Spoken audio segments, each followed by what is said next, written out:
Ask Mixing with Mike, how to EQ bass drums. Now, hold on one second. Let me just set that up again. Okay, Ask Mixing with Mike, how to EQ bass drums. I'm going to show you a very simple approach for EQing a kick drum, an acoustic kick drum in particular. And so what I'm going to start with is just like a simple 6-band EQ. And I just want to show you a simple process for getting started with it. So what I have here is just a kick drum. I'm going to bring up the gain here. It's all part of a group so we can hear it. Now, the fundamental thing that I always go for first is to find the fundamental. So I'll start with a boost, a pretty heavy boost with a narrow Q. And what I want to do is I want to sweep my frequencies until I find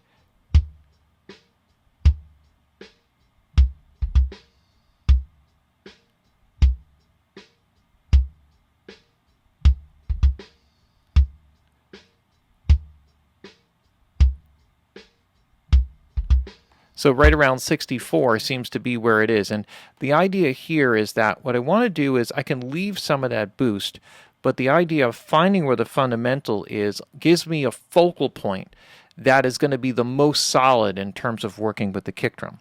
So, so here's the way that it works. So once I get this, the next step is to actually, I typically will filter down below, and I can control how much of this based off of how much of the sub frequency I want to keep. Now, depending upon how thick or dense or low frequency or sub frequency the bass is, will determine how much of this I want to leave in.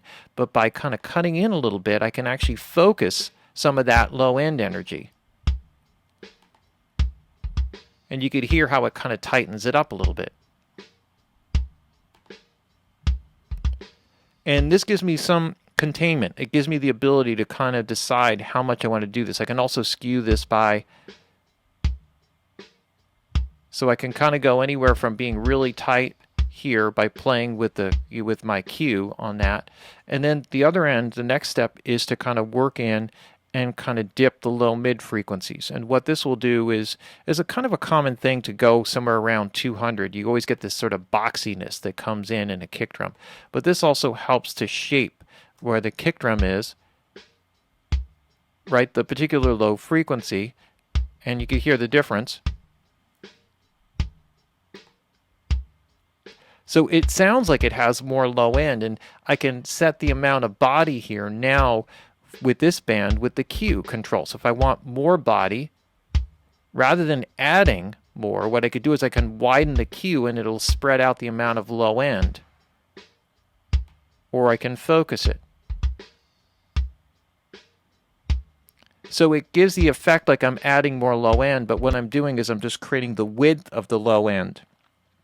And so, all right, so the question here is, how do I hear, how do I hear the fundamental? So when I'm boosting at that particular frequency, what'll happen is I'm sweeping the frequency, and if you play back the video, if you missed it, what'll happen is, as I'm sweeping the frequencies, you'll notice that the EQ all of a sudden seems to be exaggerated. Like I really, really hear it more. And I go to where the gain is the highest, right? So when I'm sweeping across, all of a sudden that frequency will really stick out more. And that's what the frequency is. So if you go past it, it just sounds boxy. Okay, there's some low end, but it's not really the right frequency. And then you get to a thing where it's like all of a sudden you hear like a note that kind of pops out. And when you get that with a narrow Q, then you know you're centered on it.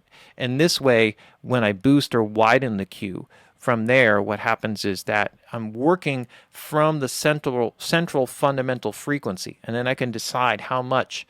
This just gives me the most amount of control, I guess, is what I'm kind of getting at, if that makes sense. Right? And so from here, now with this,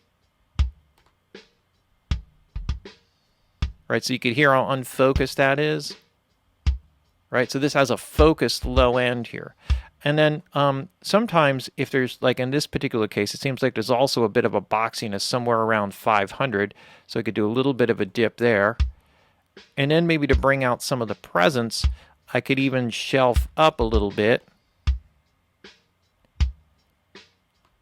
right, to give it just a little bit of snap. And I can tighten up that Q to make it a little more focused. And if I want to get rid of some of if there's like a lot of cymbal noise or anything like that, I can kind of filter off a little bit from the top. right? So you can hear this sort of tubby beach ball kind of quality here. In here I have the focused kind of low end, and this just gives me the ability to make it really tight. I can open up a little bit more of the sub frequencies if that's available, and then I can widen the Q, and it kind of gives me this control all working from a really good place in terms of how I focus the sound. And as I start to mix that in with the other instrumentation, I can figure out how much of that I need.